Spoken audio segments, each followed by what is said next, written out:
La problématique des migrations, des mobilités, des déplacements humains est une question gigantesque qui pose des questions identitaires, des questions de déplacement économique, politique, qui pose des questions de contact de langue. Elle est absolument au cœur de la recherche de l'Institut national des langues et civilisations orientales. Et cela pour 3 raisons. La première raison est que dans cet institut, nous étudions les aires disciplinaires et les aires culturelles. Les aires culturelles avec des spécialistes de l'Asie, de l'Afrique, mais également de l'Europe et de l'Europe orientale, des spécialistes également des zones américaines. Bref, nous avons une palette de questionnements sur des aires culturelles et nous sommes un des rares instituts à proposer cette expertise en aires culturelles. Par ailleurs, nous avons une possibilité de déclinaison disciplinaire tout à fait exceptionnelle puisque nos anthropologues, nos économistes, par ailleurs nos linguistes et nos historiens, nos géographes posent la question des migrations et la déclinent dans toutes les aires culturelles.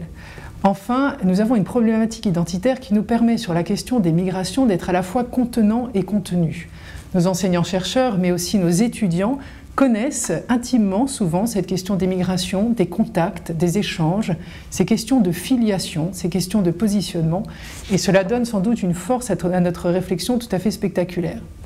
Alors bien sûr, nous avons des programmes de recherche déployés ici à l'INALCO autour des questions de la migration. Par exemple, le programme interdisciplinaire Société plurielle accueille de nombreuses recherches sur les questions migratoires et nous avons un programme transversal à 2 de nos laboratoires à l'INALCO qui s'appelle le programme Imaginaire migratoire, porté donc par des enseignants-chercheurs autour de ces questions et qui les déploient autour d'expressions artistiques culturelles comme des expressions cinématographiques.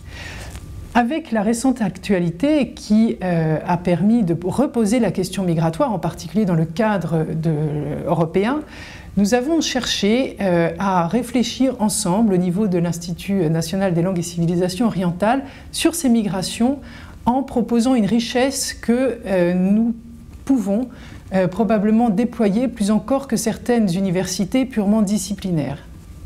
Ce que je veux dire par là, c'est que nous pouvons nous interroger, nous, historiens de ces aires culturelles, géographes, anthropologues, linguistes, nous pouvons nous interroger à la fois connaisseurs de la langue et du terrain sur des perspectives fondamentales pour mieux les comprendre, pour mieux comprendre un événement que trop souvent les médias prennent comme un événement du présent. Comment en effet déployer cette question migratoire dans toute sa perspective historique, ces traversées qui sont quelquefois chaotiques mais qui sont quelquefois aussi des enrichissements considérables. Comment les déployer dans des espaces qui reposent totalement la question des frontières et la question d'un certain nombre de normes et catégories qui ont tenté de définir ce qu'étaient ces migrations, forcées ou pas, contraintes ou pas. Comment également les déployer avec toute la richesse sociologique et anthropologique que cela suppose. Nos collègues ont fait le pari de cette expérience. Et c'est pourquoi nous proposons ce cycle migration avec des collègues de tous les départements et de toutes les disciplines pour bien comprendre ces phénomènes de langue, ces phénomènes anthropologiques et sociologiques et enfin toutes les expressions culturelles issues de ces échanges, de ces déplacements et de ces mobilités.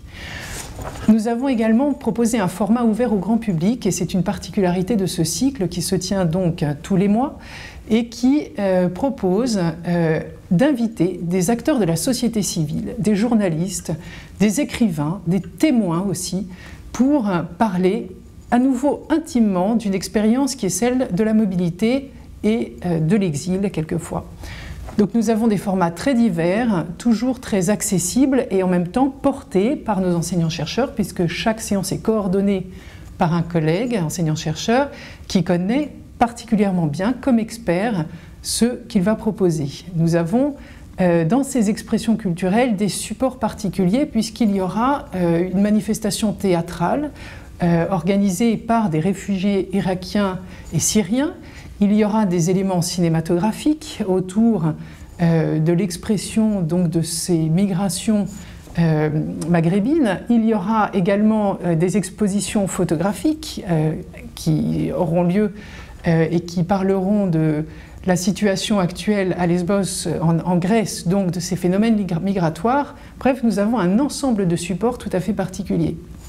Je souhaite également dire que nous partons de la langue à l'INALCO et nous avons proposé pour chacune de ces séances quelques mots de la migration qui permettent de comprendre la charge symbolique et la puissance aussi, la diversité culturelle autour de la résonance des mots de la migration. Autrement dit, comment appelle-t-on et comment représente-t-on l'exilé ou le migrant ou encore le réfugié ou encore le demandeur d'asile dans les langues qui sont le pachto, le persan, le tibétain, les arabes et les dialectes arabes que nous enseignons ici à l'INALCO.